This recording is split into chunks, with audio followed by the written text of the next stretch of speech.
acclamer fortement le Seigneur. Merci beaucoup. Oh, acclamons Dieu pour ce matin, pour la prière, pour le groupe musical, pour la présence de Jésus.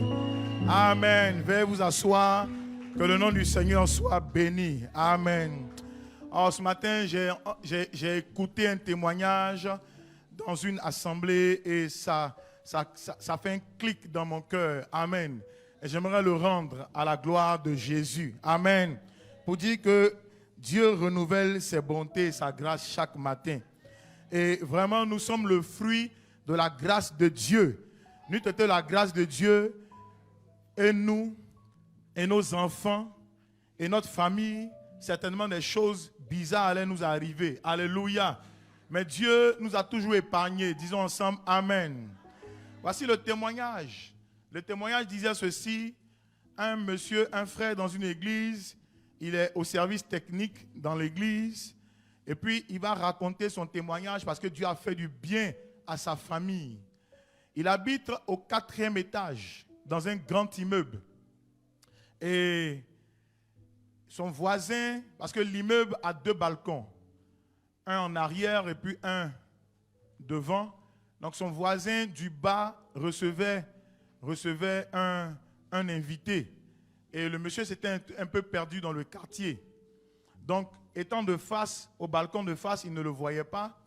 Il a dû descendre pour aller parler à son voisin. Il va faire signe à celui qui est en bas. Et alors que le voisin du bas maintenant va soulever les stores qui protègent contre le soleil, souvent contre le vent, tout ça, il va soulever le store. Au même instant, l'enfant du frère au 4e est monté par les barbelés là, du balcon et puis il est tombé au même instant dans le creux des stores. Dans le creux des stores. Et donc, il essaie de soulever le store, il n'y arrive pas. Ils montent ensemble au 4e et ils constatent que c'est l'enfant du voisin qui a pratiquement 3-4 ans qui vient de tomber dans le creux des stores. Et Dieu l'a protégé. Si ça, ce n'est pas la grâce de Dieu, est-ce qu'on peut donner la main au Seigneur? Donne la main au Seigneur, donne la main au Seigneur. Et fais cette petite prière, dis Seigneur, protège ma famille, protège mes enfants, oh, de là où ils sont, au nom de Jésus. Qu'aucun malheur ne leur arrive, que la bonne main de Dieu soit leur partage. Au nom de Jésus de Nazareth. Amen. Alléluia. Seigneur, ce matin, bénis ta parole. Et donne-nous de pouvoir comprendre des choses que tu as mis dans notre cœur. Amen. Gloire à Dieu. Ce matin encore, je vais parler de la famille. Mais avant de parler de cela, j'aimerais qu'on puisse célébrer Dieu pour des nouveaux baptisés. Waouh, waouh, waouh, waouh, waouh. Ils vont se tenir debout, ils sont en uniforme, ils vont seulement se tenir debout. Tenez-vous debout seulement. Église, acclamons Dieu pour leur vie. Waouh, extraordinaire. Alléluia. Amen. Groupe musical, retenons notre cantique. Sois bienvenue chez les adorateurs de Dieu. À la fin, on va chanter ça pour eux. Amen. Alléluia. Gloire à Jésus. En tout cas, soyez bénis. C'était formidable, c'était formidable. Hier, on a eu une manifestation même dans l'eau.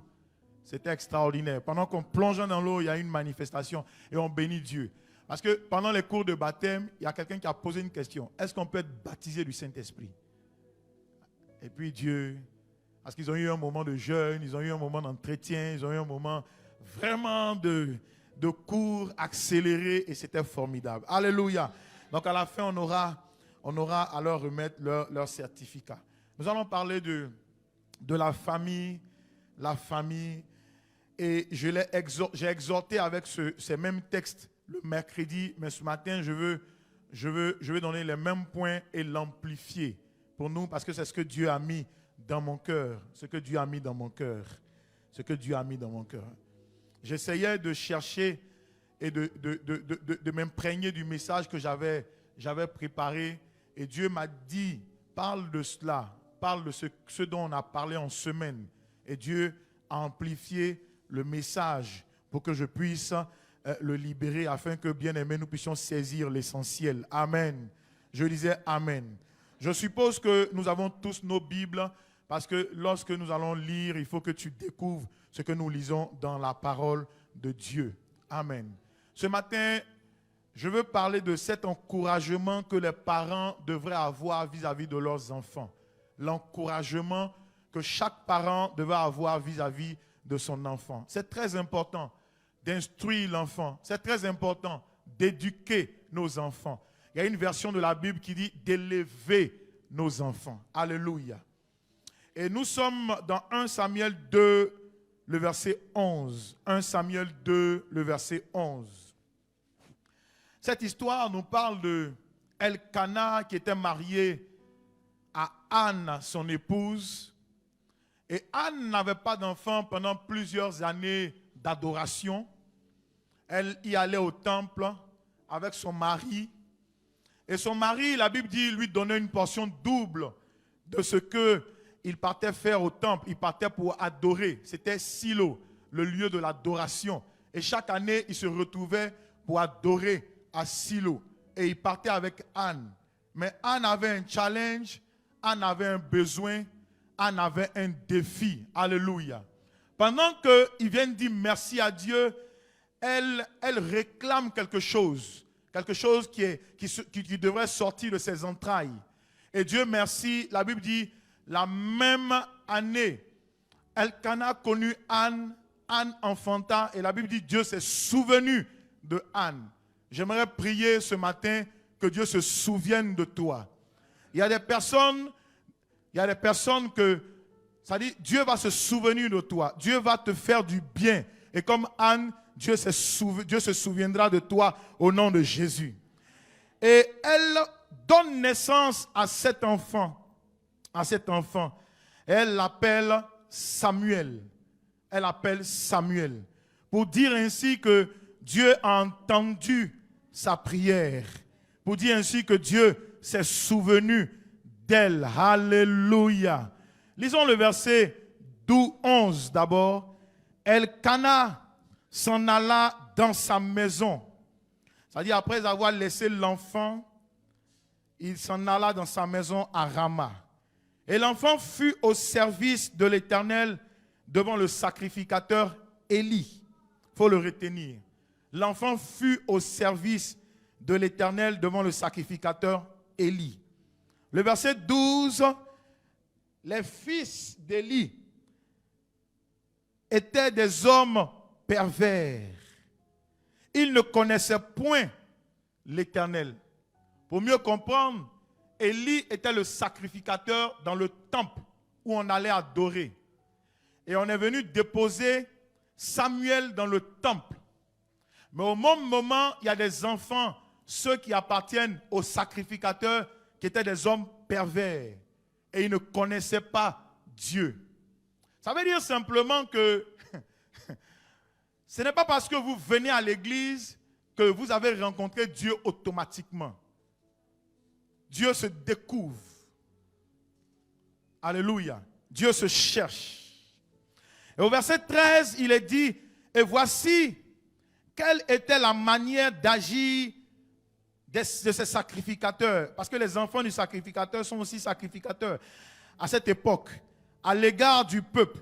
Lorsque quelqu'un offrait un sacrifice, le serviteur du sacrificateur arrivait au moment où l'on faisait cuire la chair, tenant à la main une fourchette à 3 dents, verset 14, il piquait dans la chaudière, dans le chaudron, dans la marmite ou dans le pot, et tout ce que la fourchette emmenait, le sacrificateur le prenait pour lui.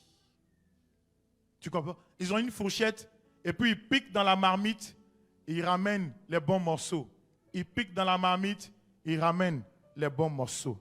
Alléluia. C'est ainsi qu'ils agissaient à l'égard de tous ceux d'Israël qui venaient à Silo. Nous sommes au verset 17. Ces jeunes gens se rendaient coupables devant l'Éternel d'un très grand péché parce qu'ils méprisaient les offrandes de l'Éternel. Verset 18, et cette fois-ci c'est toi qui vas lire. 2, 3, lisons ensemble. Samuel faisait le service devant l'Éternel. Et cet enfant était revêtu d'un éphod de lin. Au même moment dans le temple, certains sont pervers, certains sont méprisants, mais Samuel faisait le service devant l'Éternel. Nous sommes au verset 22. Verset 22, Élie était fort, âgé, et il apprit comment ses enfants agissaient à l'égard de tout Israël. Il apprit aussi qu'il couchait avec les femmes qui s'assemblaient à l'entrée de la tente d'assignation. Oh, quelle abomination! Verset 23, il leur dit, regarde le ton avec lequel Élie parle à ses enfants.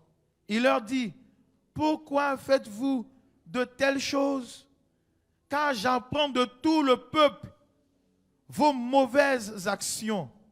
Non, mes enfants, ce que j'entends dire n'est pas bon. Vous faites pécher le peuple de l'Éternel. Au verset 25, si un homme pêche contre un autre homme, Dieu le jugera. Mais s'il pêche contre l'Éternel, qui intercédera pour lui? Et ils n'écoutèrent point la voix de leur père, car l'Éternel voulait les faire mourir. Le verset 26, s'il vous plaît. On va aller au verset 26. Lisez, s'il vous plaît, 2-3.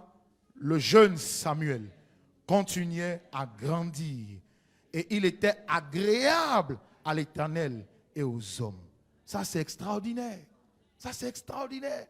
Donc, ça veut dire que deux personnes peuvent se retrouver au même endroit et n'ont pas la même manière d'adorer Dieu.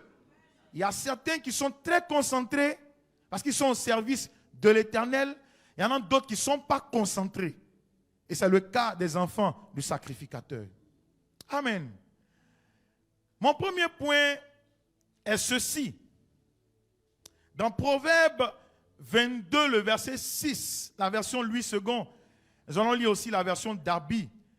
Proverbe 22, le verset 6. À la suite de ce texte, la Bible dit, instruis, parle aux parents, à chaque parent ici. Même si tu n'as pas encore enfanté, il te parle à toi. Parce que tu auras certainement des enfants. Et il parle à nous tous, et à moi, et à toi, et à chacun du groupe musical, des diacres, des serviteurs et des servantes de Dieu, et même du peuple de Dieu. Disons ensemble Amen. Il leur dit, instruis l'enfant selon la voie qu'il doit suivre. Et quand il sera vieux, il ne s'en détournera point. Ça, c'est la responsabilité de chaque papa, de chaque maman. Il dit, instruis l'enfant. Regarde la version Darby que je lis. Il dit, élève le jeune garçon. Élève le jeune garçon. Selon la règle de sa voix. Selon la règle de sa voix. Même lorsqu'il vieillira, il ne s'en détournera point. Ça veut dire que donne des valeurs à tes enfants. Donne des valeurs à tes enfants. Tu sais, le monde a ses valeurs. Le monde a ses repères. Le monde a sa manière de voir. Et mais quand tu rentres dans le royaume de Dieu, il y a une façon de voir. Il y a des repères. Alléluia. Dieu dit, vous n'êtes pas de ce monde. Vous êtes dans le royaume. C'est pour cela que pendant que vos enfants et vous vivez dans ce monde, donne des valeurs saines à tes enfants. Instruis ton enfant. Instruis ton enfant selon la parole de Dieu. Instruis ton enfant selon les commandements de Dieu. Quand ton enfant sera vieux, quand il va prendre de l'âge, il ne va point se détourner. Ni à gauche, ni à droite. Parce que les valeurs que tu as investies en lui vont parler en sa faveur. Disons ensemble Amen. Tu sais, avoir des jeux vidéo est une bonne chose. Avoir, bien aimé, des cadeaux, c'est une bonne chose. Quand je regarde ce texte, je me rends compte que le sacrificateur n'a pas été rigide, rigoureux avec ses enfants.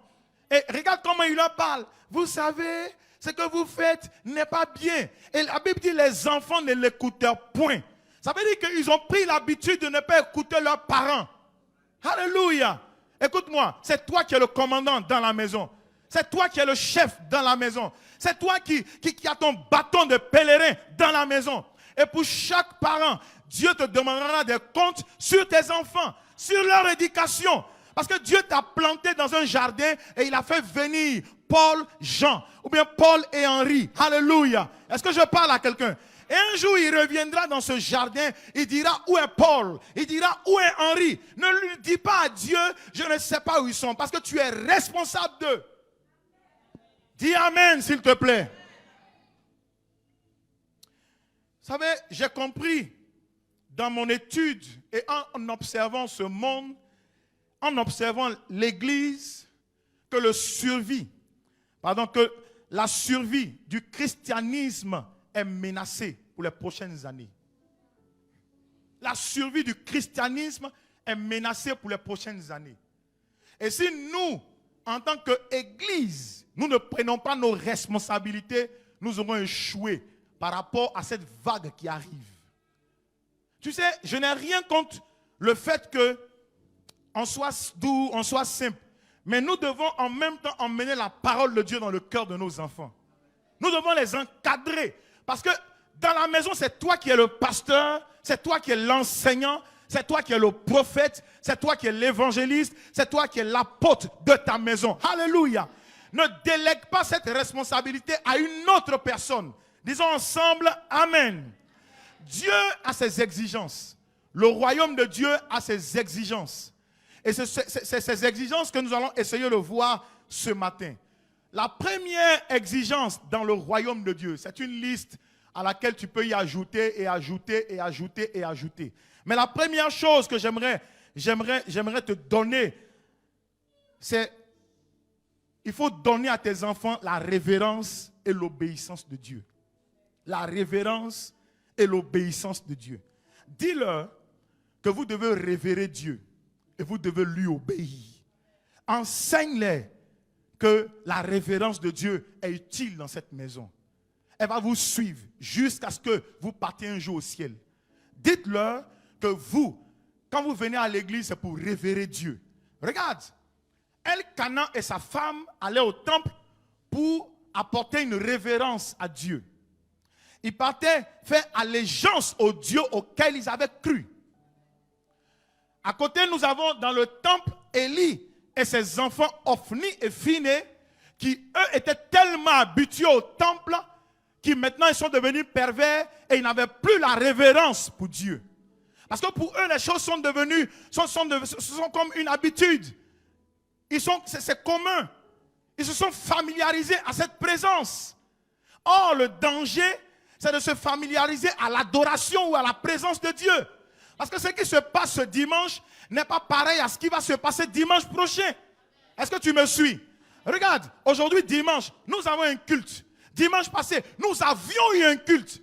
La saison d'hier n'est pas la saison d'aujourd'hui. Dis à tes enfants que chaque fois que vous allez rentrer dans la présence de Dieu, révérez Dieu. Révérez Dieu. Alléluia. Ayez de la révérence pour Dieu. Qu'est-ce que je suis en train de dire? Ouvrons nos Bibles dans Ecclésiaste.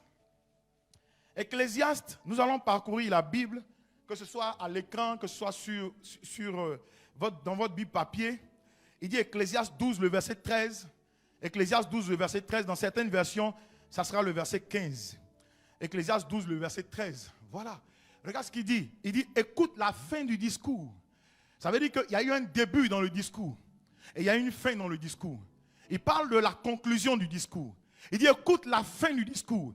Chers frères et sœurs, chers papas et mamans, chères excellentes personnes, personnalités, dites à vos enfants d'écouter la fin du discours. Et vous-même aussi, écoutez la fin du discours. Ce que j'ai constaté, c'est que nos enfants sont l'image que nous leur avons présentée de Dieu. Amen. Il dit, écoute la fin du discours. Crains Dieu et observe ses commandements. C'est là ce que doit faire tout homme. Qu'est-ce que tout homme doit faire? C'est de craindre Dieu et d'observer ses commandements.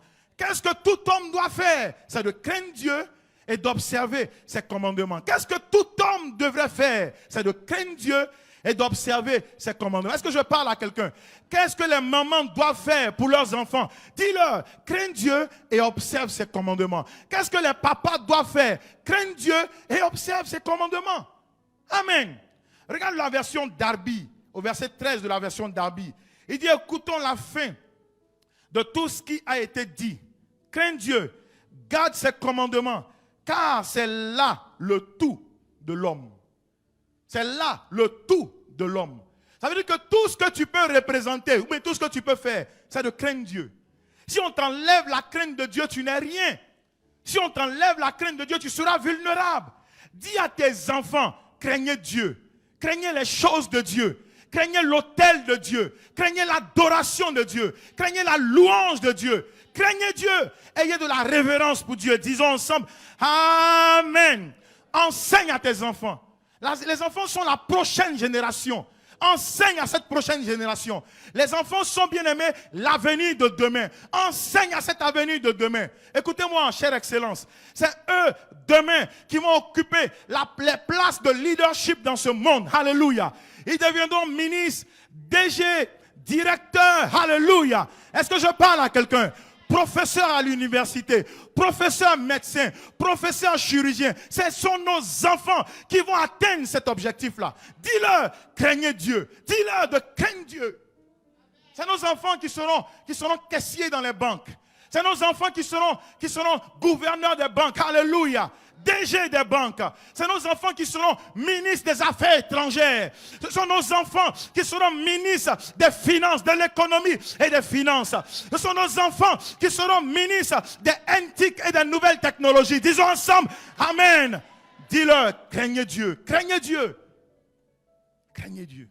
Investissez en eux. De sorte qu'au moment où la société les élève, la société fait d'eux des repères, ils n'oublient pas qu'un jour, leurs parents ont investi la crainte de Dieu en eux. Dis-le-leur. Dis-le-leur. Dis-le-leur. Dis-le-leur. Tu sais, s'ils deviennent bizarres demain, c'est toi en partie. C'est toi. Pas quelqu'un d'autre, c'est toi. Rentre dans la chambre avec eux. Dis-leur que le chemin est long. Vous allez quelque part. Vous deviendrez ministre. Vous deviendrez DG. Vous deviendrez astronaute. Vous allez travailler à la NASA. Dis-leur que vous allez devenir des grands dans cette société. C'est vous qui allez prendre la place du ministère de l'économie et des finances, de l'éducation nationale. Est-ce que tu peux leur dire ça? Dis-leur. Mais quand vous allez y arriver, ayez la révérence pour Dieu. Ayez la révérence pour Dieu. Mais si tu n'es pas capable de le dire, tu auras échoué. Tu auras échoué. Regarde Proverbe 1, le verset 7. Proverbe chapitre 1, le verset 7. C'est extraordinaire. Il dit la crainte, Proverbe 1, verset 7. Il dit la crainte de l'Éternel est le commencement de la science. Oh, alléluia. À la place de science, c'est la sagesse. Écoute-moi, Dieu, quand il crée la famille, Dieu les investit de la sagesse. Dieu a donné à la famille comme héritage la sagesse. Alors dis à tes enfants, pour que notre nom puisse se perpétrer dans ce monde, dans ce système, il faut que tu aies la sagesse. Et pour avoir la sagesse, il faut que tu aies la crainte de Dieu. Parce que plus tu te rapproches de Dieu, il te donne sa sagesse. Plus tu es commun avec Dieu, il te donne sa sagesse. Dis Amen. Il dit les insensés méprisent la sagesse et l'instruction. Les insensés. Dans ma version d'Arby, il dit les fous méprisent la sagesse et l'instruction. Les fous. Parce qu'il y a des personnes folles qui se disent que ce qu'on fait n'a pas d'importance. Qui se disent qu'on ne part nulle part. La Bible donne une réponse à ces personnes-là. Il dit les fous, les sots, les insensés. Les personnes qui n'ont aucun égard, ils méprisent la sagesse, ils méprisent l'instruction. Alléluia. Je disais Alléluia. Écoute-moi très bien. Écoute-moi très bien. C'est à toi de le faire. C'est à toi de le faire. C'est à toi de leur dire. La crainte de Dieu est le commencement de la sagesse. C'est à toi de leur dire. C'est toi qui connais Dieu avant eux. Nous sommes dans une génération où tu connais Dieu avant tes enfants. La génération d'avant, ce sont les enfants souvent qui sont venus montrer Dieu à leurs parents. Est-ce que je parle à quelqu'un? Mais Dieu merci, aujourd'hui tu connais Dieu. Et tes enfants viennent avec toi. Dis-leur que la crainte de Dieu est le commencement de la sagesse. Si tu veux aller à l'école et réussir, crains Dieu. Si tu veux devenir grand demain, crains Dieu. Dis-leur que la corruption n'est pas une bonne chose. Ça peut commencer par C comme la crainte, mais ce n'est pas une bonne chose. Dis-leur que, bien aimé, les choses que le monde présente ne sont pas bonnes. Crains Dieu. Cher enfant, cher garçon, cher fils, cher jeune fille, craignez Dieu. Disons ensemble Amen. Tu sais, pendant les cours de l'entretien pour aller au baptême, c'était le dimanche dernier, j'ai reçu plusieurs personnes. On est resté ici jusqu'à 14h30. Et il y a un exercice dans lequel on te pose des questions. Et il y a quelqu'un qui m'a dit ceci dans ses questionnaires. Est-ce que tu connais déjà un homme? La personne m'a dit, pas encore. Et dans l'entretien, je lui demande, mais pourquoi? Les gens de ta génération, elle dit, je ne suis pas prête. Parce que je vais aller au mariage. Je lui ai dit, transporte les valeurs de Dieu. Transporte les valeurs de Dieu. Alléluia. On trouve encore ce type de personnes. Et c'est à nous de leur parler. Disons ensemble Amen. Mieux que ça, s'il te plaît, disons ensemble Amen. Les enfants doivent être sages. Les enfants doivent craindre Dieu. Les parents aussi doivent être sages. Les parents doivent craindre Dieu. Regarde les fils de Élie, Ophni et Phiné. Ils ne craignaient pas Dieu. J'ai fait une recherche. Phiné, non, Ophni veut dire un objet qui flotte. Parce qu'on parle de ça dans le navire. C'est-à-dire entre le bateau et la rive, on jette un objet qui flotte. Et Phiné a été emprunté d'un nom égyptien. Et leur papa est le descendant de Aaron, sacrificateur. Donc en sortant d'Égypte, il a gardé les noms égyptiens dans sa mémoire. Pourtant, lui, il était connecté à Yahweh, au Dieu créateur, à Elohim. Donc il donne à un de ses enfants un nom égyptien. La Bible ne trouve pas de trace exacte pour dire voici ce que signifie ce nom. On dit emprunté à l'Égypte. Mais Ophni, c'est quelque chose qui flotte, quelque chose qui est versatile, quelque chose qui est entre deux choses. Donc Ophni était entre Dieu et entre le monde. C'est pour ça qu'il ne craignait pas Dieu. Donc si tu donnes des noms à tes enfants, donne-leur des noms selon les repères de la parole de Dieu. Fais-leur du bien pour leur avenir. Investis en eux pour leur avenir. Est-ce que je parle à quelqu'un ce matin? Enseigne-leur la révérence de Dieu et la crainte de Dieu. Le deuxième point, tu sais ce que tu dois dire à tes enfants, et tu sais ce que toi-même tu dois faire, c'est le travail. C'est le travail. Quand je lis ce texte-là, ça m'a toujours choqué. Lisons ensemble. 2 Thessaloniciens 3:10. Le travail. Quelqu'un dit avec moi le travail. 2 Thessaloniciens 3, le verset 10.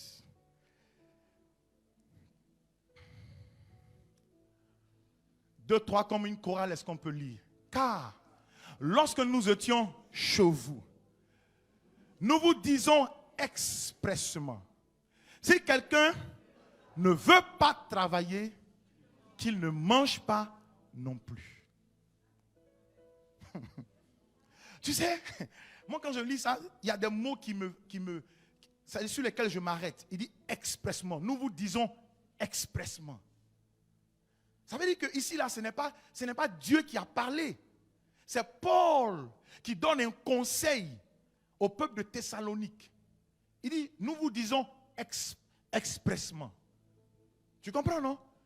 Nous vous disons de façon intentionnelle. C'est intentionnel.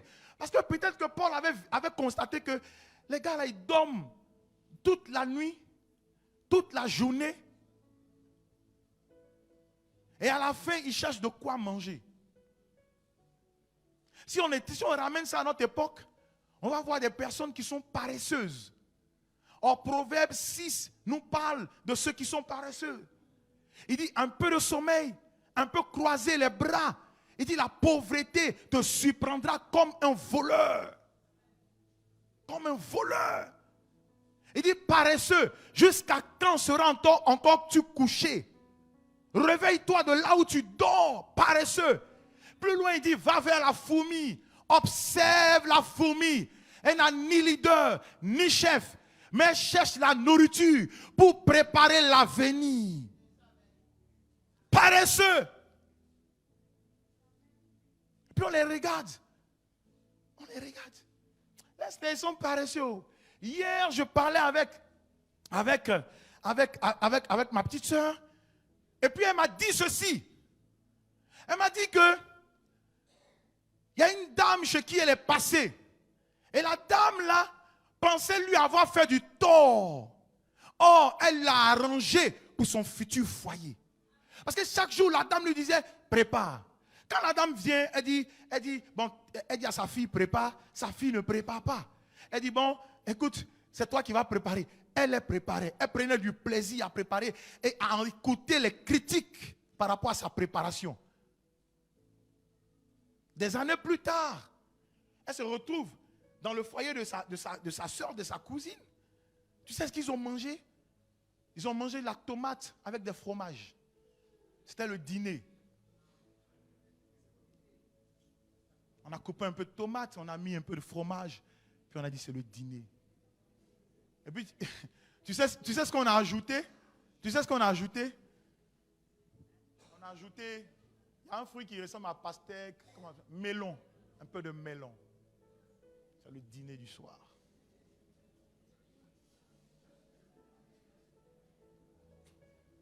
Tu sais, si c'est toi-même, on te prend. Je connais un monsieur qui avait marié son épouse il y a quelques années de cela.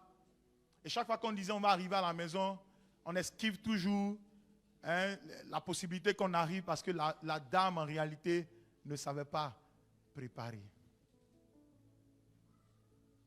Mais ça commence où ça? Ça commence dans la cellule familiale. Ça commence où ça? Dans la cellule familiale. Écoute-moi, sans prétention aucune, nous chez nous à la maison, quand on était plus jeunes, chacun une tâche. Toi, tu nettoies les toilettes. Toi, tu es le ministre des toilettes. Nous tous, y compris Docteur Alette, elle est passée dans les toilettes pour nettoyer les toilettes. Toilettes là, il y a une manière de nettoyer. Parce qu'on dit que les toilettes sont la vitrine de la maison. Est-ce que je parle à quelqu'un ce matin? On va pas aller chez toi et puis pendant qu'on est en train de... C'est juste des urines. Et puis on a bloqué notre respiration comme ça jusqu'à ce qu'on sorte des toilettes. Non! Juste des urines. Et puis on sort. Non! Tu sais, nous on a fait ça, on a nettoyé les toilettes. De sorte qu'un jour, moi je suis arrivé dans une famille étant jeune. Alléluia. Étant très jeune. Mais je t'avoue que pour me laver, mais c'est compliqué. C'est-à-dire, tu déposes tes pieds comme ça, tu fais comme ça. C'est-à-dire, on était jeunes, mais on avait déjà cet esprit de propreté là en nous. On ne peut pas se laver. J'ai dit même pour t'asseoir sur le bidet, c'est compliqué. C'est compliqué. Écoute-moi, donne-leur des tâches. Donne-leur des tâches. Qu'ils apprennent aujourd'hui. Parce que demain va venir. Demain n'est plus une prophétie pour eux. Demain viendra. Dès lors ils sont sortis de tes entrailles, dis-leur d'apprendre. Dis-leur d'apprendre. Est-ce qu'ils savent cuire un œuf? Est-ce qu'ils commencent à préparer du riz? Ça commence par que le riz tombe dans l'eau. Et puis après on se ressaisit. Est-ce que je parle à quelqu'un? Est-ce que si je viens te dire, aujourd'hui on mange chez toi à la maison, est-ce que tu vas m'esquiver? Ah pasteur, tu sais, nous on n'aime pas trop manger à la maison, nous on paye la nourriture. Ça c'était une parenthèse. Mais Paul dit quelque chose de clair. Il dit que si quelqu'un ne veut pas, regarde, il ne parle pas de peut pas, il dit ne veut pas. Parce que s'il parle de pouvoir, ça veut dire que peut-être qu'il n'a pas de membres fonctionnels, mais il dit ne veut pas. Il dit, je vous dis expressement. Ça veut dire que j'ai observé que vous ne voulez pas. Vous ne voulez rien faire. Tu sais qu'il y a des gens qui ne veulent rien faire. Il y a des gens, je te dis, qui ne veulent rien faire. Des gens qui ne veulent rien faire, ils ne font rien de leur journée. Ils ne font rien de leur matinée. Ils ne font rien de leur après-midi. Et les personnes ne veulent rien faire. Rien. Ça a commencé dans la cellule familiale. Même leurs habits, on a lavé pour eux. Mais à un moment donné, dis-leur que c'est eux-mêmes qui doivent laver leurs habits. À un moment, dis-leur que c'est elles qui doivent commencer à laver, excusez-moi, leur slip. Dis-le-leur! Alléluia. Il dit, si quelqu'un ne veut pas travailler, qu'il ne mange pas non plus. qui ne mangent pas non plus. Écoutez, dites-leur ceci. S'ils ne veulent pas travailler, ils ne mangeront pas. Vous n'êtes pas en train de leur faire du tort, mais vous êtes en train de leur faire du bien. Un enfant qui quitte à l'école, qui ne fait pas ses exercices, dis-lui, tu ne fais pas ton exercice, tu ne manges pas.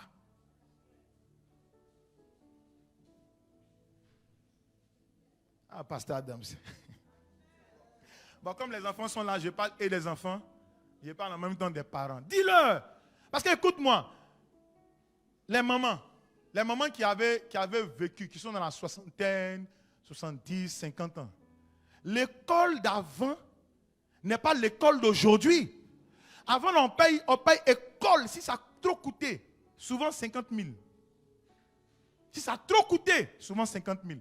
Fourniture, là, avec 20 000, 15 000, on payait toutes les fournitures. Aujourd'hui, 6e, 100 et quelques mille. 5e. Tu comprends, non? Maintenant, avec ça, toi, tu vas t'asseoir et puis lui, il va venir te donner un 2. Mais dis-lui, si tu ne travailles pas, tu ne manges pas. Il ne faut pas lui dire, si tu ne travailles pas, je ne te donne pas Nintendo. Non! Si tu ne travailles pas, tu ne manges pas.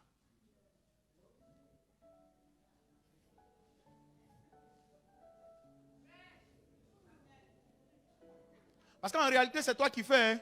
C'est toi qui le laisses. Tu vois, non? Il prend un beurre pour aller à l'école. À 10 h, il a son petit goûter. À midi, en revenant de l'école, il a un goûter. À 14 h, il a un goûter. À 16 h, il a un goûter. À 17 h, en revenant, il a un goûter. À la maison même, il a son goûter. Le soir, il mange, il gaspille et puis on verse. Mais dis-le! Moi, je ne sais pas si ça te dérange ce matin, mais dis-le! Dis-leur qu'ils sont l'avenir de demain. C'est eux. C'est eux. Dis-leur. Faut les laisser. C'est comme ça. Ici, là, c'est comme ça ils sont. Hein? Et ils versent la nourriture. Ici, là, c'est comme ça ils sont. Mais tu ne leur as jamais parlé. Disons ensemble Amen. Il dit, celui qui ne veut pas travailler, il ne mange pas. Je vais faire une petite parenthèse. Moi, je connais des personnes qui ne veulent rien faire. Qui ne veulent absolument rien faire. Je connais des personnes, même dans l'église, qui ne veulent rien faire. Même quand on leur propose quelque chose, non. On dit ceci, non. Mais en fin de compte, qu'est-ce que tu veux faire? Parce que tu ne mangeras pas. Tu ne mangeras pas. Quand on prie, quand la maman connaît Eunice est venue la déclarer, frère. Même si tu as déclaré, manger ne va pas venir sur ta table. Manger là, ça ne court pas pour venir sur ta table.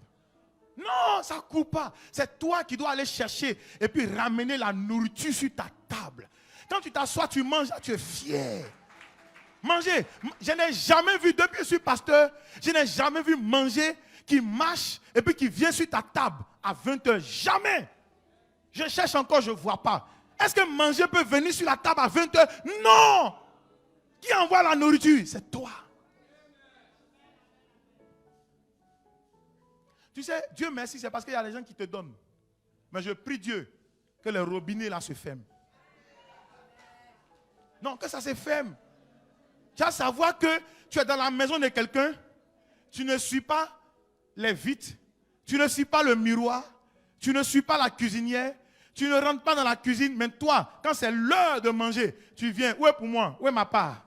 Où est ma part? Où est ma part? Tu as cotisé avec nous. Jesus. Dis Amen, s'il te plaît. C'est les exigences. Dieu dit, celui qui ne veut pas travailler, il ne mange pas. Il ne veut pas travailler, il ne mange pas. Toi-même, quand tu vas rentrer à la maison, dès demain matin, là, si toute la journée, tu n'as rien fait, il ne faut pas chercher la nourriture. Faut te censurer toi-même. Comme je n'ai rien fait là aujourd'hui, là, je ne mange pas.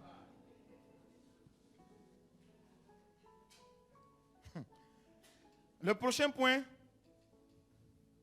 nous devons leur dire, leur parler de la confiance en Dieu. Nous devons leur parler de la confiance en Dieu. Tu vois, les enfants d'Élie, eux, ils ne travaillent pas, mais eux, quand on fait les offrandes, ils prennent les fourchettes. Ils mettent ça comme ça, et puis ils mangent les bons morceaux. Et eux, ils viennent devant le temple, les tantilles, les jeunes filles. Et puis la Bible dit, ils couchent avec les femmes devant le temple. Abomination. Abomination. Tu sais, il y en a aujourd'hui qui ne travaillent pas. qu'ils soient serviteurs, qu'ils ne soient pas serviteurs, ils ne travaillent pas. Et puis ils guettent. Ils ont un œil de regard dans l'église.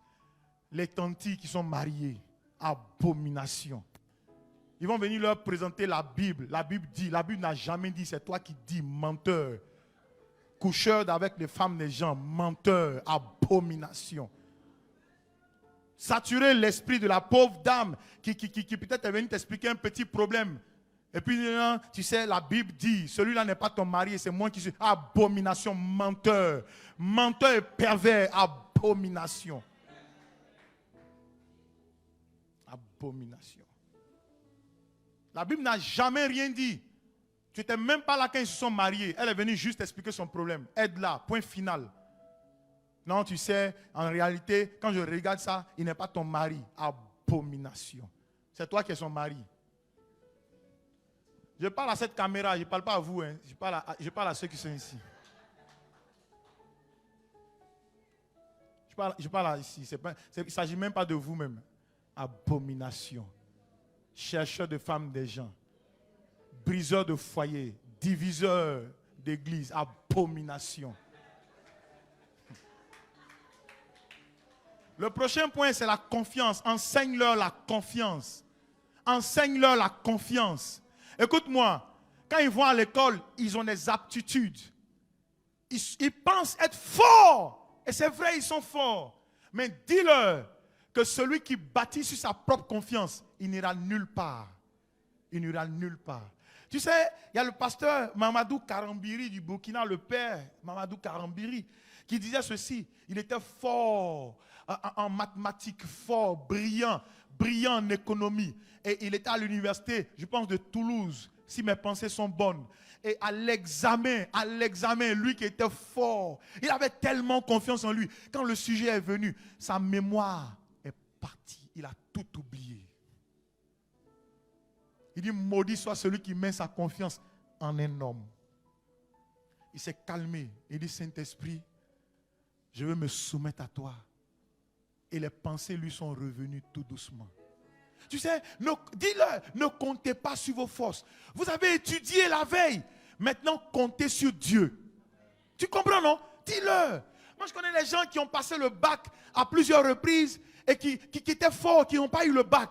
Je connais des gens aussi qui étaient forts à l'école, mais la vie active, le travail, ça ne vient pas. Dis-leur, aie confiance en Dieu. Pour tout, c'est Dieu. Pour tout, c'est Dieu. C'est Dieu. Ce n'est pas parce que tu sais manier l'épée. Ce n'est pas parce que, bien aimé, tu es plus agile. Ce n'est pas parce que tu viens d'une bonne famille que le travail t'est garanti. Qu'un bon foyer t'est garanti. Dis-leur, aie confiance en Dieu. Bâtis dans chaque enfant la confiance en Dieu. Mets des briques après des briques. C'est-à-dire, mets des bases, des fondements. Ayez confiance en Dieu. Mes enfants, ayez confiance en Dieu. Un jour, je ne serai pas là. Ayez confiance en Dieu. Dis-le-leur. Est-ce que je parle à quelqu'un? Psaume 127, verset 1. Allons rapidement. Psaume 127, verset 1. Bâtissez vos enfants sur la confiance en Dieu. Confiance en Dieu. La Bible dit celui qui se confie en l'Éternel renouvelle ses forces, renouvelle son intelligence. Ayez confiance en Dieu. Regarde ce qu'il dit. Il dit, c'est Salomon qui parle. Il dit, si l'Éternel ne bâtit la maison c'est comme un avenir. Si l'Éternel ne bâtit la maison, ceux qui la bâtissent travaillent comment? En vain. Le matin, tu te lèves, tu vas à l'école, tu reviens, tu bosses. Il ne faut pas avoir confiance en toi-même seulement. Aie aussi confiance en Dieu. Si ça dit que tu cherches un travail, oh Seigneur, ou bien toi-même, parce que tu es fort, tu te sapes, tu t'habilles bien, et puis tu arrives là-bas. Frère, comme on dit habillant, tu as tapé poteau. Aie confiance en Dieu. Aie confiance en Dieu. Si l'Éternel ne bâtit la maison, ceux qui la bâtissent travaillent en vain. Si l'Éternel ne garde la ville, celui qui la garde veille en vain. Veille en vain. Tu n'as jamais vu une maison, il y a un gardier, il est très chevronné, il a même des médailles sur son côté gauche, et puis la nuit, il dort, les gens viennent voler. Tu n'as jamais vu? Frère, tout ce qu'on fait là, on se confie en Dieu. On se confie en Dieu. Dis à tes enfants que Si tu as eu 17 là, ce n'est pas toi-même, c'est toi seul. C'est Dieu et toi qui avez travaillé. C'est Dieu et toi. Sinon, si c'est toi seul, là, frère, moi je dis tous les jours, nous on n'était pas brillants à l'école. Oh. Mais si nous sommes là où nous sommes, c'est la grâce de Dieu. Dieu, à un moment, il a eu pitié de nous. Il dit, ceux-là, si on ne les fait pas sortir de là, c'est trop dangereux pour eux. C'est ce que Dieu m'a regardé avec compassion. Mathématiques. Qu'on n'aime pas. Mathématiques, on fait, ça ne passe pas. Là, je suis allé faire série littéraire. Là-bas, c'est coefficient 2. Au moins, si tu as fait petit, tu peux ajuster. Tu comprends, non? Dis-leur d'avoir confiance en Dieu. Verset 2. Verset 2. Oh, hallelujah. Verset 2. Il dit, en vain, vous vous levez le matin. Vous vous couchez. Vous couchez-vous tard. Et mangez-vous le pain de la douleur. Et il en donne autant à ses bien-aimés pendant leur sommeil. Frère, fais tout avec Dieu. Je joue avec Dieu. Alléluia. Je chante par la grâce de Dieu. J'évolue par la grâce de Dieu. Il faut que ce mot-là ne quitte pas votre bouche. Ne quitte pas votre bouche. Est-ce que tu peux y arriver? Oui, par la grâce de Dieu. Mais est-ce que tu peux... Oh, ça c'est petit. Frère, à partir du moment où tu dis ça là, Dieu dit, voici quelqu'un, un petit orgueilleux. Tu comprends, non? Magné, est-ce que tu peux devenir un excellent magistrat par la grâce de Dieu? Mais Magné, est-ce que tu peux devenir un excellent magistrat? Aïe, ça c'est rien. Dès que tu fais ça là, Dieu dit, oh, je suis même plus dans son affaire. Et puis te regarde. Disons ensemble, amen. La prochaine chose que nous devons leur enseigner, c'est la sainteté. La sainteté. La Bible dit, recherche la paix avec tous et la sanctification sans laquelle personne ne verra Dieu. La sainteté. Dis-leur la sainteté. Parle-leur de la sainteté. Parce que la Bible dit, celui qui veut voir Dieu doit être saint. Il dit que ceux qui ont le cœur pur, c'est ceux-là qui verront Dieu. Parle-leur de la sainteté. Parle-leur du fait de se préserver. Parle-leur du fait de se mettre à part. Dis amen s'il te plaît. La prochaine chose que nous devons leur enseigner, c'est l'amour. C'est l'amour. 1 Corinthiens 13, verset 13. 1 Corinthiens 13, verset 13. Il parle de l'amour. Il dit, les trois choses vont disparaître. Il dit, je lis rapidement. Il dit, maintenant donc, ces trois choses demeurent. Ces trois choses, demeurent. La foi, l'espérance. Ici, il parle de la charité, mais il parle de l'amour. Mais la plus grande de ces choses, c'est l'amour. La plus grande de ces choses, c'est l'amour. Enseigne-leur l'amour. Enseigne à tes enfants l'amour. Tu sais, ce que j'ai observé, c'est que la manière dont tu haïs les gens, là, c'est comme ça que tes enfants vont haïr les gens. La manière dont tu méprises les choses, là, c'est comme ça que tes enfants vont mépriser. Enseigne-leur plutôt l'amour. Change leur mentalité, leur manière de voir. Enseigne-leur l'amour. L'amour d'eux-mêmes, l'amour des autres, l'amour de ceux qui sont leurs frères biologiques, l'amour de ceux qu'on appelle aussi frères à l'église, l'amour de ceux qu'on appelle cousins, mais qui sont des frères. Alléluia. Enseigne-leur l'amour. Dis-leur que tu n'es pas plus élevé que les autres. Vous êtes pareils. Dis-le-leur. Disons ensemble Amen 3 fois. Et la prochaine chose, j'ai deux choses pour terminer. La prochaine chose, enseigne-leur à donner à Dieu. Enseigne-leur à donner à Dieu. Enseigne-leur à faire quoi? J'ai dit quoi? Enseigne-leur à donner à Dieu. Enseigne-leur à donner à Dieu. Ça passe par le fait que toi-même, ils t'ont vu donner. Toi-même, ils t'ont vu donner. Tu sais ce que la Bible dit? C'est Proverbe qui parle. Proverbe 11, verset 25. Proverbe 11, verset 25. Il dit, l'âme bienveillante sera rassasiée. L'âme bienveillante, celui qui aime faire du bien, sera toujours rassasié. Dis-le-leur. Dis-le-leur. Donner est une bonne chose. L'âme bienveillante sera toujours rassasiée. La suite, lisons ensemble. Ce que vous écrivez, mais lisons ensemble. Et celui qui arrose sera comment? Arrosé. Non, nous sommes au verset 25. Et celui qui arrose sera arrosé. Celui qui fait quoi? Arrose sera arrosé. Je pense que tu dois leur dire ça. Si vous arrosez, vous serez arrosé. Celui qui arrose sera comment? Arrosé. Mon enfant, si tu arroses, tu seras arrosé. Ça va devenir comme un déclic dans leur esprit. Alléluia. Et chers parents, vous aussi arrosez. Arrosez. Amen. Je disais Amen. Aimez donner, aimez donner. Ne retenez rien en ce qui concerne Dieu. Chaque année, Elkana et Anne allaient au temple pour offrir. Et voici le résultat. Chaque année, ils le faisaient. Les enfants de Élie, eux, quand les gens viennent offrir, eux, ils mangent. Ils prennent, ils mangent. Et ils menacent même les gens. Gloire à Dieu. Dites-leur, aimez donner à Dieu. Aimez s'aimer dans la maison de Dieu. Aimez investir dans la maison de Dieu. Vous serez en train de garantir votre avenir. Vous serez en train de garantir votre établissement, votre école, votre éducation.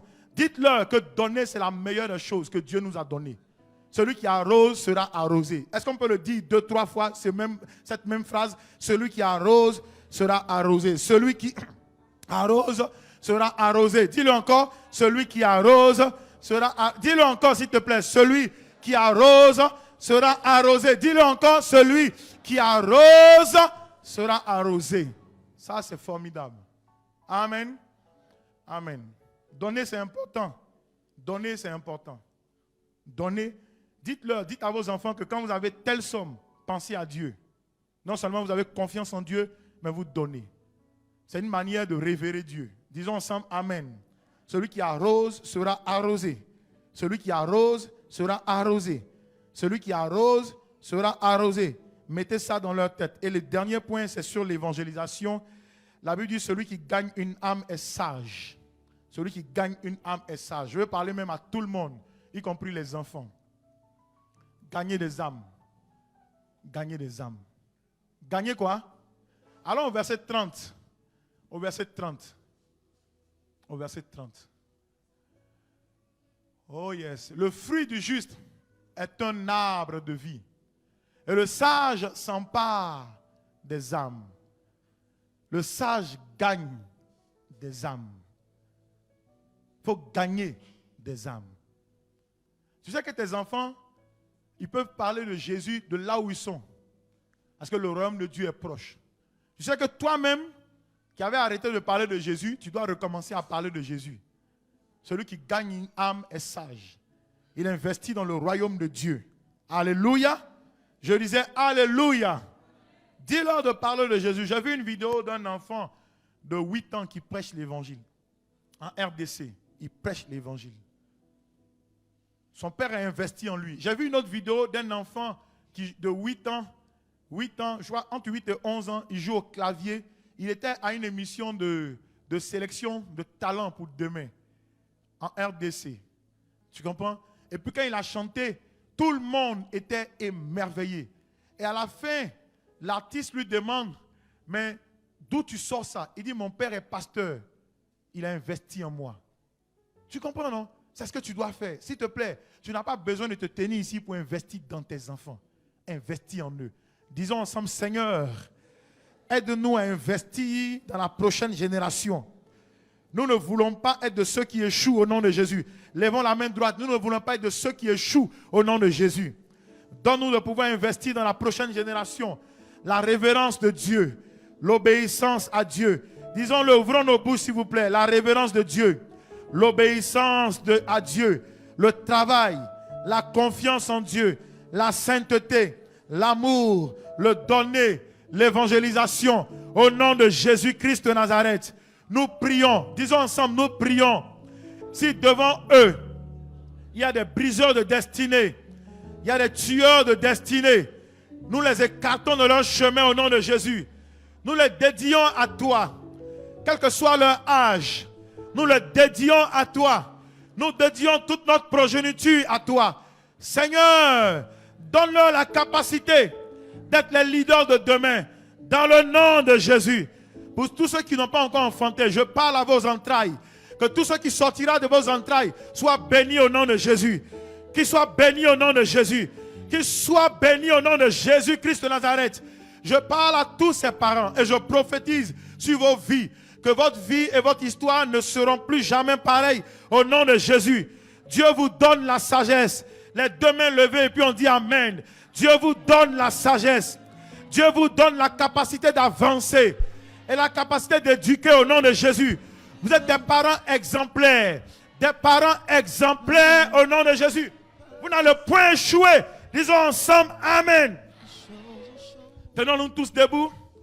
Et nous allons prier un sujet de prière dans le nom de Jésus. J'aimerais qu'on puisse prier d'abord pour toi-même et pour tes enfants. Chaque fois que, tu sais, il y a des rendez-vous de destinée. Et chaque fois que quelqu'un peut se retrouver à un rendez-vous de destinée, pour par exemple ses enfants, il peut se retrouver absent.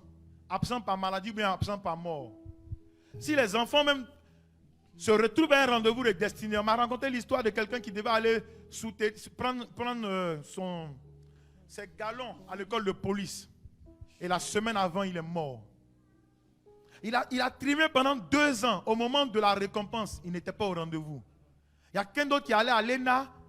Au moment où il doit sortir, il est mort. Il y a quelqu'un d'autre que je connais sur le 3e pont HKB. Il a fait l'ENA, il a fait le stage aux impôts à Marcory. Et au moment où il partait chercher sa fiche de stage pour venir déposer ça à la fonction publique, parce qu'il devait prendre fonction, on devait baptiser leur promotion. Quand il finit le 3e pont, il entame sa marche. Il y a une voiture qui vient le percuter pas derrière. Pas derrière. Lui seul est mort parmi les passagers. Je veux que tu pries.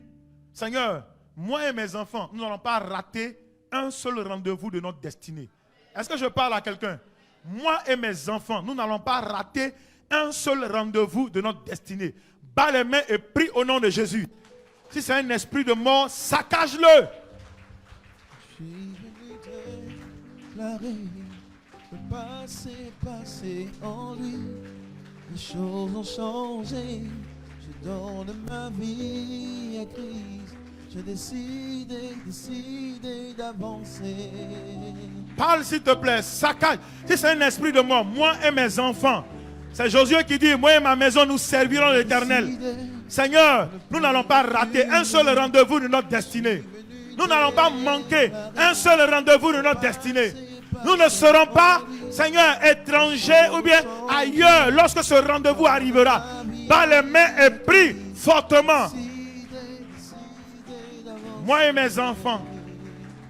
Moi et mes enfants. Moi et mes enfants. Moi et mes enfants. Labo, Kaba, arrêtez les brosses. Moi et mes enfants. Un seul rendez-vous. Un seul rendez-vous. Nous n'allons pas manquer. Nous n'allons pas manquer. Rendez-vous de mariage. Rendez-vous d'enfantement. Nous n'allons pas manquer aucun de ma progéniture. Aucune personne de ma progéniture ne rentrera à l'hôpital et mourra là-bas, Seigneur, sur le lit d'hôpital ou bien sur le lit d'accouchement. Au nom de Jésus. Au nom de Jésus. La pareketebosa. Malebo. Tout tueur de destinée. Nous avortons tes œuvres. Nous avortons ton plan. Tout tueur de destinée. Tout tueur de destinée. Tout tueur de destinée. Nous avortons ton plan. Seigneur, nous avortons ton plan. Nous avortons ton plan. Tous ceux qui rentrent dans ma maison, Seigneur, comme mari ou bien comme femme, ils ne viendront pas, Éternel mon Dieu, pour endommager l'avenir de mes enfants. Dans le nom de Jésus. La pariandele brosso. Kerebelebelebele. Lokatarama santelebos. Robamamarendere. Au nom de Jésus. La palebo kotoremasa. Au nom de Jésus. Lebelebelebe sonobo. Keremayandelemosa. Ramayandelebosa. Kalamanamanama. Le pareboso.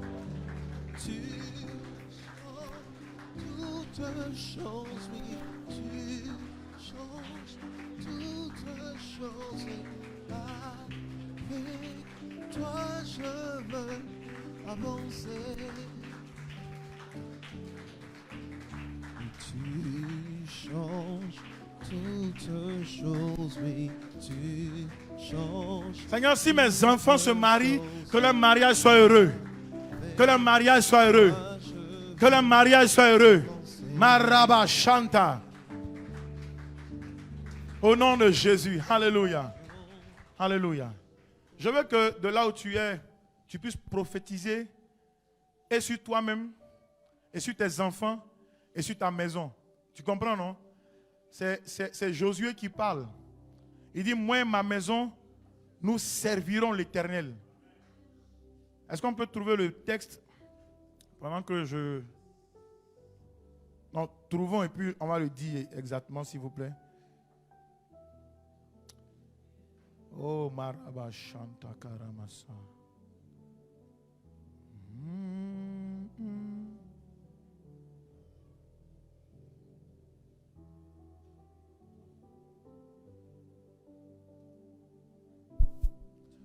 Permettez-moi de regarder dans mon téléphone.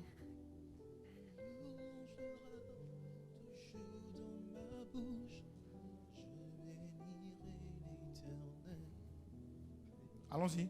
Je bénirai l'Éternel pour tous ses bienfaits. Ok, nous sommes Josué 24. Allons-y. Je bénirai. Verset combien? Je bénirai l'Éternel. Je bénirai l'Éternel. Oh, pour tous ses bienfaits. Sa louange sera 24-2. dans ma bouche. On va voir 24-2. Je bénirai Mais 24-15, je pense. Je bénis. 24-15. Vous trouverez le bon service. Ok, 24-15, la dernière partie. bénirai l'Éternel. Oh, alléluia. Je bénirai l'Éternel. Pour tous ses bienfaits. Pour tous ses bienfaits. Alléluia. Sa louange sera toujours dans ma bouche. Je bénirai l'Éternel. La Bible dit, et si vous ne trouvez pas bon de servir l'Éternel, choisissez aujourd'hui qui vous voulez servir. Ou les dieux que servaient vos pères au-delà du fleuve, ou les dieux des Amoréens dans le pays desquels vous habitiez. Et lisons la dernière partie. Moi et ma maison, nous servirons l'Éternel. Je veux que tu prophétises sur toi, sur ta maison.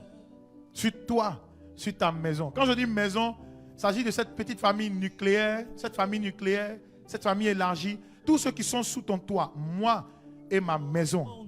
Moi et ma maison. Moi, si tu as des ouvriers, hein, moi et mes ouvriers. Moi, prions le Seigneur, battons les mains. Et déclare que, s'il te plaît, pendant que je le dis, je vois un esprit de mort dans une maison. Je vais déclarer en même temps que tout esprit de mort est enlevé de notre maison. Que ce soit sur une servante qui va dormir la nuit, qui ne se réveille pas le matin. Enlève cet esprit. Prions le Seigneur. Moi et ma maison. Sa louange sera toujours dans ma bouche. Je bénirai l'Éternel. Je bénirai l'Éternel. Je bénirai. Parle à Dieu. Speak to the Lord. Pour tous ses bienfaits. Moi et ma maison. Moi et tous ceux qui habitent dans ma maison. Moi et ma maison. Moi et mes enfants. Moi et ma maison.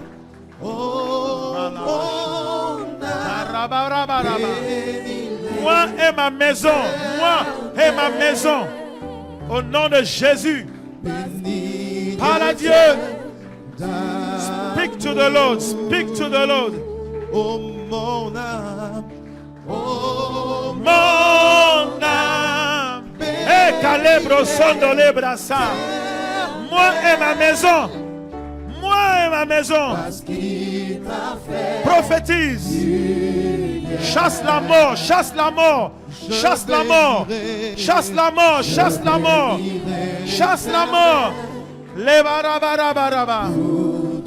Laba laba laba laba laba. Rebe seketeremos. toujours dans ma bouche. Oh, Je bénirai. Rebe bebe bebe. Moi et ma maison. Je bénirai l'Éternel. Moi et ma demeure. Moi et ma demeure. In the name of Jesus. Marie calibroso. Malibrandini brase lebroso. Kelebelebelebe. Roba la ba la ba la ba la ba la ba la ba la ba la ba. Zima lebrosa. Karabarabarabaraba. In the name of Jesus. Jesus. In the name of Jesus. Malabalabalabalabalaba.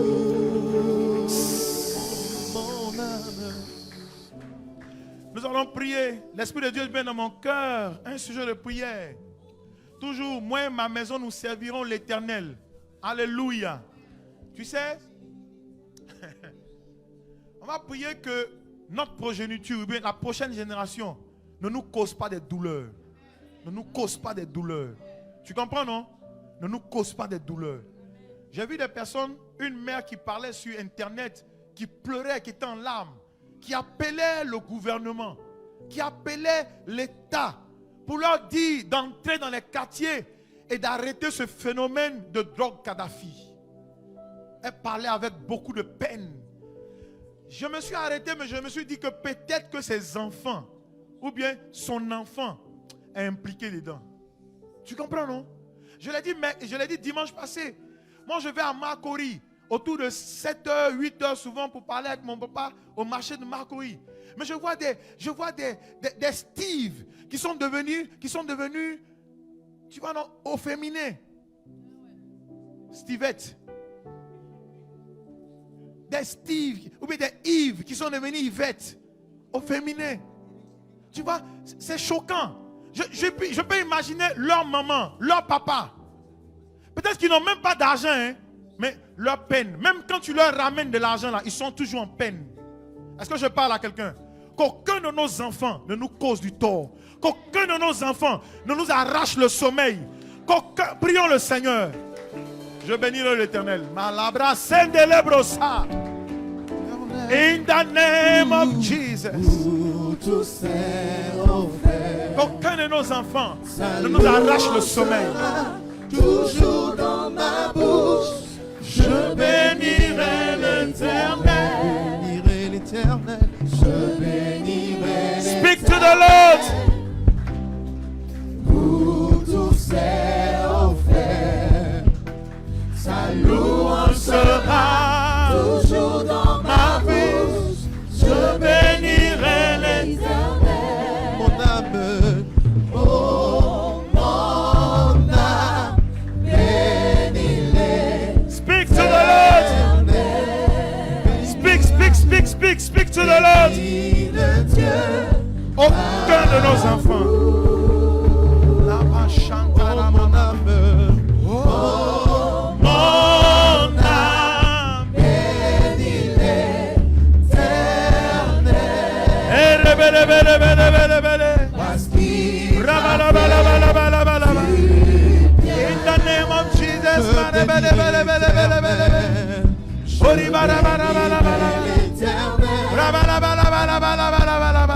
pour tous ses sa louange sera In the name of toujours Jesus. dans ma In the name of bouche. Je Jesus. bénirai l'Éternel. Oh, Pour tous ses offerts, sa louange sera toujours dans ma bouche. je bénirai l'Éternel. Le dernier sujet de prière, on va prier pour que nos enfants ne soient pas des enfants indignes. Pour que nous-mêmes parents, nous ne soyons pas des parents indignes. Tu comprends, non?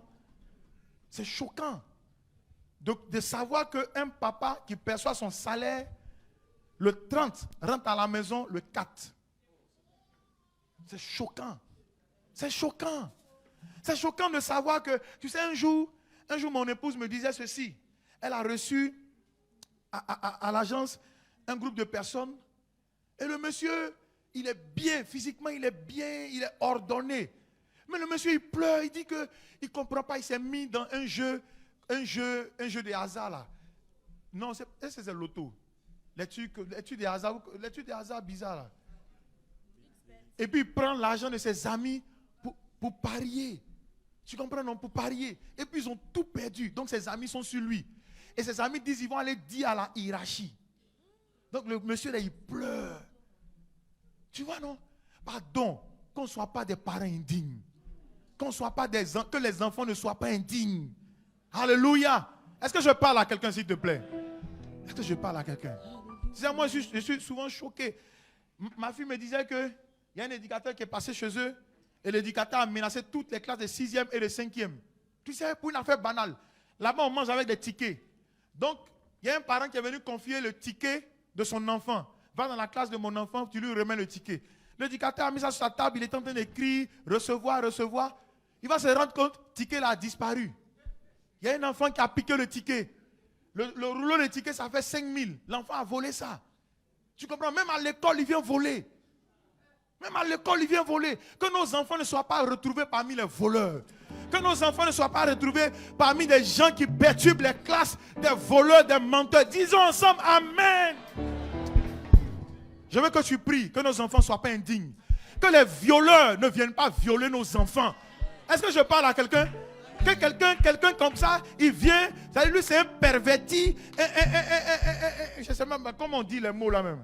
Un vicieux, un pervers, un pédophile. Aujourd'hui, bon, nous on est en Afrique. Peut-être que quand on va arriver là, on n'est pas dit ça. Mais c'est des pédophiles qui ne viennent pas violer nos enfants. Prions le Seigneur, battons les mains. Couvrons-les du sang de Jésus. Je bénirai l'Éternel. Malabrasa. Éternel. Oh, tous ces enfer. Oh, Sa louange sera toujours dans ma bouche. Je bénirai l'Éternel. oh, Je bénirai l'Éternel. oh, Pour tous ses enfer. Sa louange sera toujours dans ma bouche. je bénirai l'Éternel. Oh yes, l'arrête. Parle à Dieu, parle à Dieu.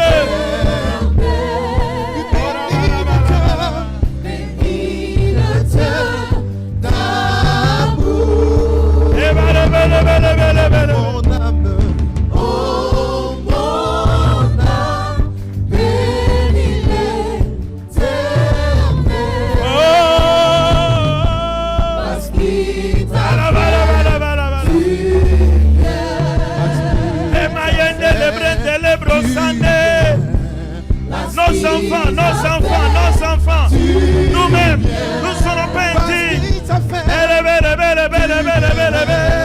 Parce qu'il t'a fait Du bien, du bien.